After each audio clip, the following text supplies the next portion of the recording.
¿Qué tal? Bienvenido, bienvenida a un club de lectura. Un club de lectura que soy yo y también todos y todas ustedes que se suman en Instagram, en mis talleres. Y ahora estoy viendo si empiezo a incursionar en YouTube, porque a veces me quedo con ganas de explicar algo, de contar algo, de compartir algo más largo, y Instagram un poco que no es tan amigable. El otro día en uno de los talleres, una de las participantes escribió un texto, una crónica infantil, y me contó cómo ese recuerdo vino como un flash así a su memoria a partir de la consigna. Era algo que ella tenía guardado en algún rincón de su mente, tapado, no digo bloqueado, pero algo en lo que no pensaba hace muchísimo tiempo. Y yo le dije, eso es muy la Magdalena Proustiana. Y ella me dijo, no tengo idea de qué estás hablando. Son ese tipo de referencias cultas a las que quizás accedí por estudiar letras, y son ese tipo de referencias que marcan cómo se lee la literatura universal, o los clásicos, o que explica por qué un texto es un clásico en algún punto. Así que quería abrirlo, compartirles este concepto, así cuando tienen ganas de cancherear y decir como, sí, como la Magdalena Proustiana, van a poder hacerlo gracias a este video. Bueno, no sé si habrán escuchado a Marcel Proust. Fue un escritor francés, publicó En busca del tiempo perdido. En busca del tiempo perdido. Una novela de 7 tomos. 7 tomos gordotes. Yo en una época estaba obsesionada con leerlo porque es como una hazaña, es como terminar una maratón para alguien que le gusta leer, como a mí.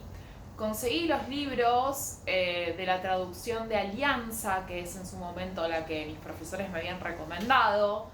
Muchas veces con los clásicos las traducciones importan, porque si se te viene una gallegada tremenda, si se te viene una palabra de esas que nos hacen ruido, nos puede perturbar la lectura. Así que también les tiro ese dato. Si quieren incursionar en busca del tiempo perdido, háganlo con la traducción de Alianza, que es como la recomendada.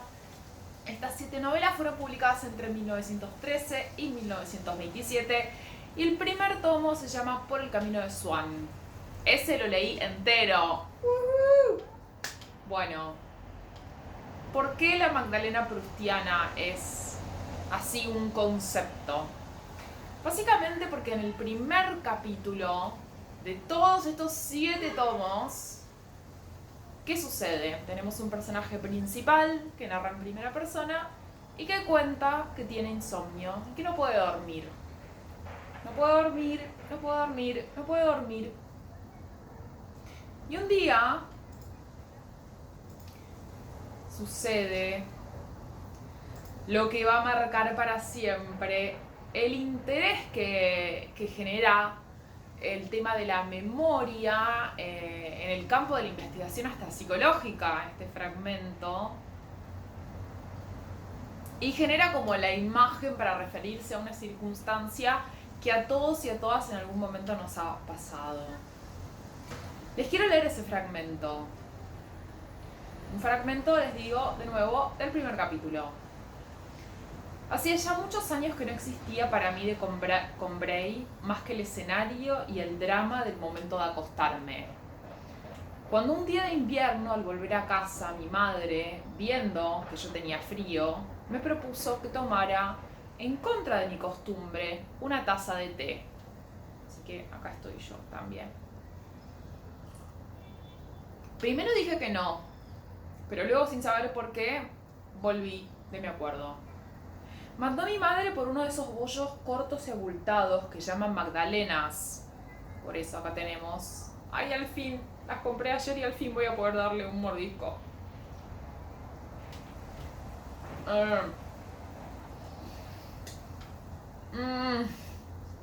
Están muy buenas estas magdalenas. Me siento Proust. Que parece que tienen por molde Una valva de concha de peregrino. Y acá, qué fina y qué poco audiovisual en mi primer video comer, hablar con la boca llena. Estoy haciendo todo lo que no hay que hacer. Este quizás es más que nada un manual anti-YouTube, anti-YouTuber. También les quiero aclarar que compré magdalenas, lo que nosotros y nosotras pensamos que es una magdalena, pero que de lo que Pruso está hablando es una como galletita con otra forma, que si logro aprender a editar video, las voy a incluir acá. Y si no se lo pueden imaginar acá y googlearla. O sea, les es re fácil googlear. Googleen Magdalena Proust y les va a aparecer la fotito. Van a ver que es como algo, como si fuera una concha de caracol de mar. Qué tremenda la palabra concha. Yo no puedo hacer... lo estoy dando todo, pero bueno. Entonces, retomando, vuelvo a este pedazo clave de la literatura universal. Y muy pronto, abrumado por el triste día que había pasado y por la perspectiva de otro tan melancólico por venir, me llevé a los labios una cucharada de té en el que había echado un trozo de magdalena. O sea, el mojo, un pedacito, tiqui tiqui, se la metí en la boca. Pero en el mismo instante en que aquel trago con las migas del bollo tocó mi paladar, me estremecí. Fija mi atención en algo extraordinario que ocurría en mi interior. Un placer delicioso me invadió, me aisló, sin noción de lo que lo causaba. Y él me convirtió las vicisitudes de la vida en indiferentes, sus desastres en inofensivos y su brevedad en ilusoria. Todo del mismo modo que opera el amor, llenándose de una esencia preciosa. Pero, mejor dicho, esa esencia no es que estuviera en mí, es que era yo mismo. Es decir, esa sensación llevó, ¿no?, a que surja algo adentro de él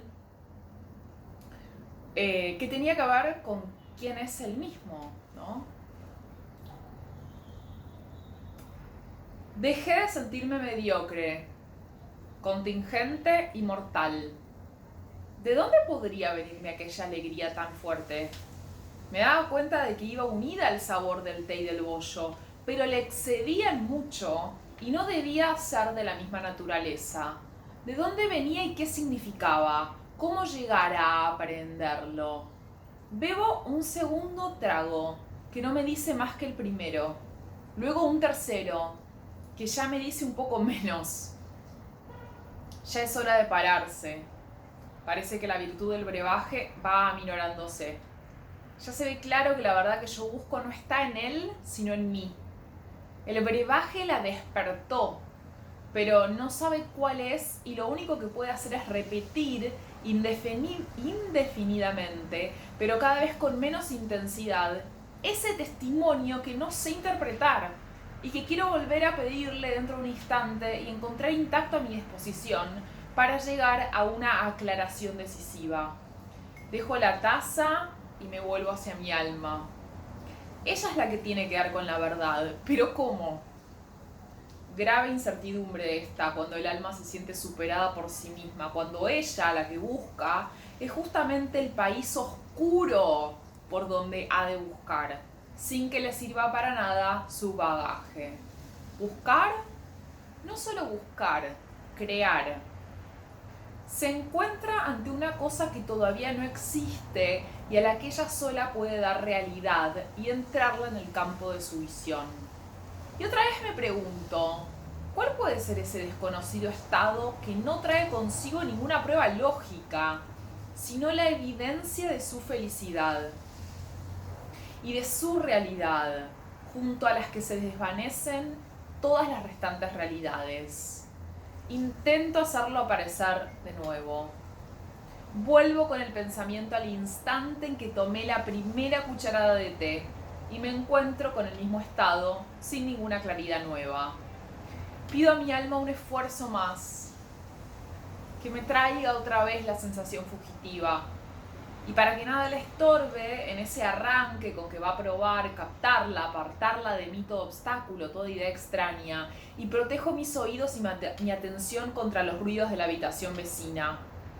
Pero como siento que se me cansa el alma sin lograr nada, ahora la fuerzo, por el contrario, esa distracción que antes le negaba. A pensar en otra cosa, a reponerse antes de la tentativa suprema. Y luego, por segunda vez, hago el vacío frente a ella. Vuelvo a ponerla cara a cara con el sabor reciente del primer trago de té. Y siento estremecerse en mí algo que se agita, que quiere elevarse, algo que acaba de perder ancla a una gran profundidad. No sé qué, pero que va ascendiendo lentamente.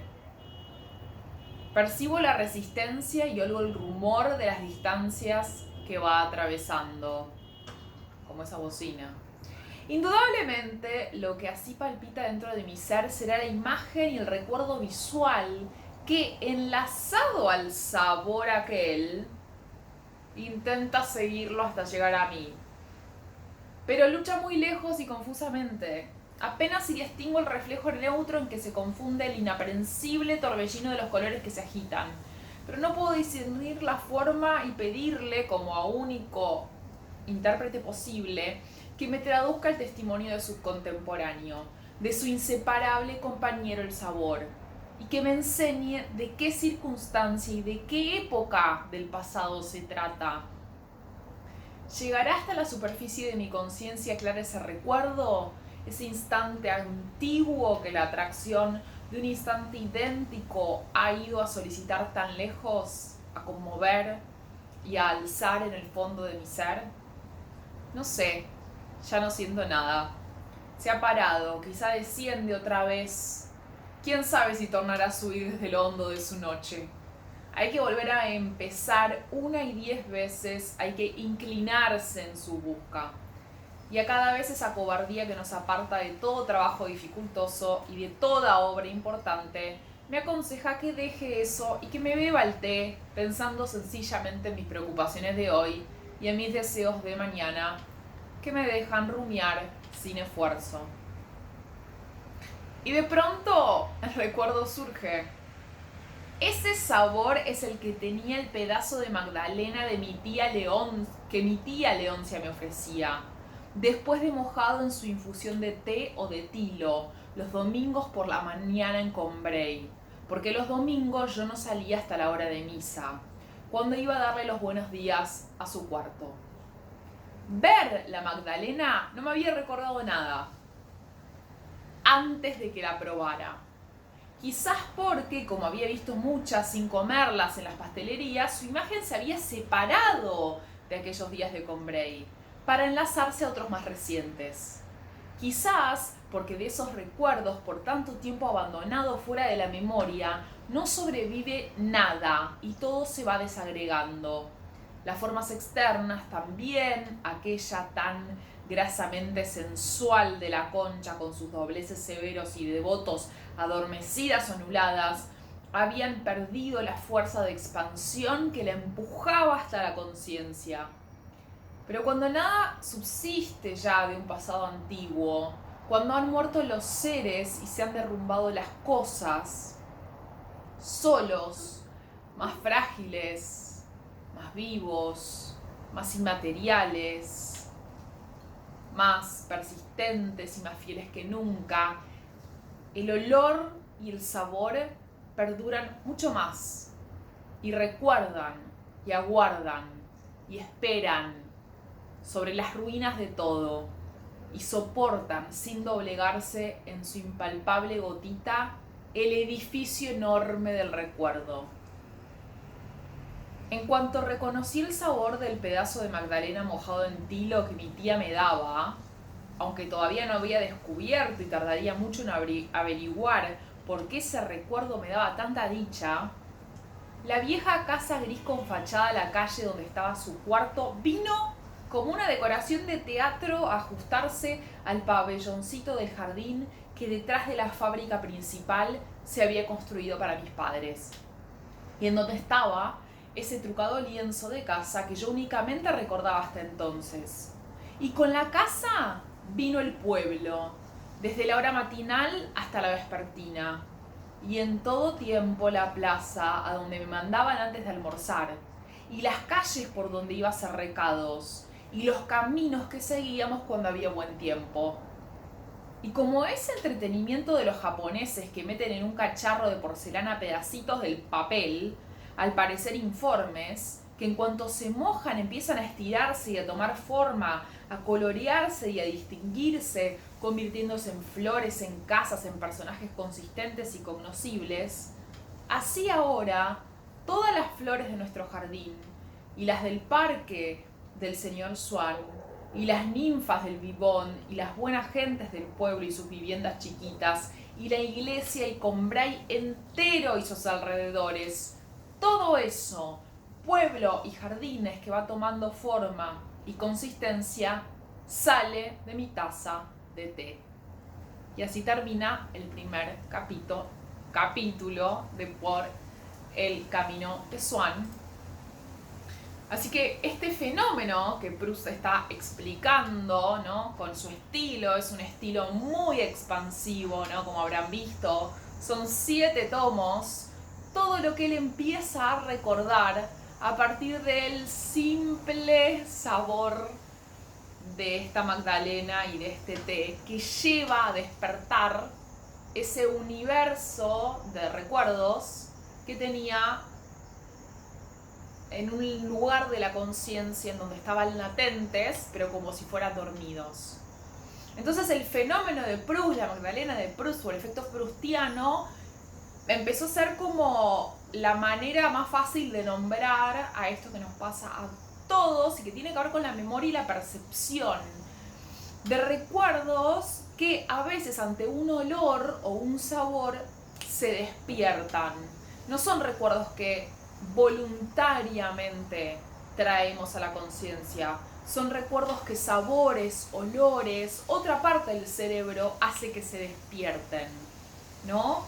Y esta manera de narrarlo de Proust no solamente es hermosa y es súper clara y es, no sé, atrapante, sino que en ese momento, ¿no? Esto fue escrito en 1913, la investigación sobre la memoria no tenía obviamente el alcance que tiene hoy.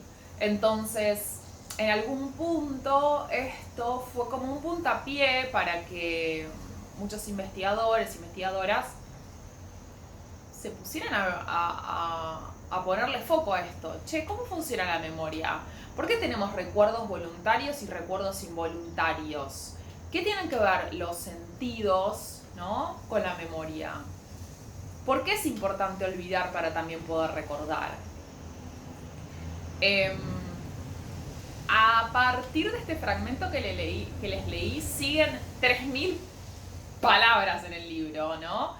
El narrador se sumerge en todos esos recuerdos, que en definitiva es su vida, porque empieza a contar su vida, en estos 7 tomos. Esta expresión Magdalena de Proust pasó a ser como un recurso literario, pero también se usa en el lenguaje del marketing y hasta en la neurología para explicar este fenómeno. Así que es interesante también que la primera parte del capítulo que no les leí tiene que ver con un momento de, no sé si nostalgia, pero sí de dificultad de dormir, de insomnio, ¿no? Que también es un tema que vengo explorando últimamente, pero hay algo como si fuera, pensemos en el título, ¿no? En busca del tiempo perdido, que es muy elocuente, que tiene que ver con todo aquello que olvidamos, pero también está la clave posible de lectura de decir, este sujeto que quizás no tenía un sentido, una dirección en su vida, a partir de este recuerdo empieza a recordar y se convierte en alguien que escribe, ¿no? Todo lo que pasó en su vida. Entonces ese tiempo perdido se puede convertir en un tiempo que tiene un gran valor. Que de hecho, si el narrador está espejado con el propio Proust, sería una manera de, no sé si decir justificar la propia vida, ¿no? Pero sí de darle un cauce que generó 7 tomos de un libro que es un clásico. Un clásico por esto y por muchas otras cosas más. Por su estilo, el filósofo Deleuze, por ejemplo, en un momento hace un estudio, o sea, una interpretación, si quieren, sobre una escena de la polinización, creo que de una abeja con una flor que Proust describe. También hay todo un tema con el tiempo a lo largo de todos los tomos, que tiene que ver con la demora, con el detenerse en. O sea, para que este recuerdo surja, si yo estoy apuradísima a la mañana y como así rápido, probablemente eso no vaya a suceder. Hay algo de habitar otra temporalidad, una temporalidad mucho más contemplativa, y en los libros van a ver que quizás esa extensión también tiene que ver con eso, con bucear adentro del sujeto y de todo lo que le pasó, no a nivel fáctico, sino vivencial, pero también una demora en la contemplación de lo que sucedió alrededor de él, cómo habitó la vida, en qué tiempo, sin ir corriendo una carrera de velocidad, digamos, como estamos más acostumbrados hoy, pero que también en su momento fue un giro, ¿no? Bueno, ahora ya saben a qué se refiere la Magdalena proustiana. Cada vez que se les venga un recuerdo involuntario a partir de un olor, de un sabor, de algo que tenga que ver con los sentidos, se pueden acordar de nuestro querido Proust y de su Magdalena. Espero que les haya gustado. Voy a decir todas las cosas que dicen los youtubers por si en algún momento empiezo a convertirme en una youtuber. Así que si quieren, suscríbanse a mi canal, pónganle me gusta o pónganle no me gusta, comenten, pregunten y si tienen ganas de que les siga chusmeando, explicando algunos de estos tipos de referencias literarias, comenten abajo si tienen alguna o si tienen simplemente intriga y me pongo las pilas para hacer un trabajo investigativo y una quizás breve serie de referencias sobre este tipo de escenas que hacen a lo que se dice en la literatura universal o a los clásicos, ¿no? Que es eso que queda de un gran libro y que marca para siempre la manera de nombrar algo, ¿no? Bueno, nos vemos la próxima, espero que les haya gustado. Adiós.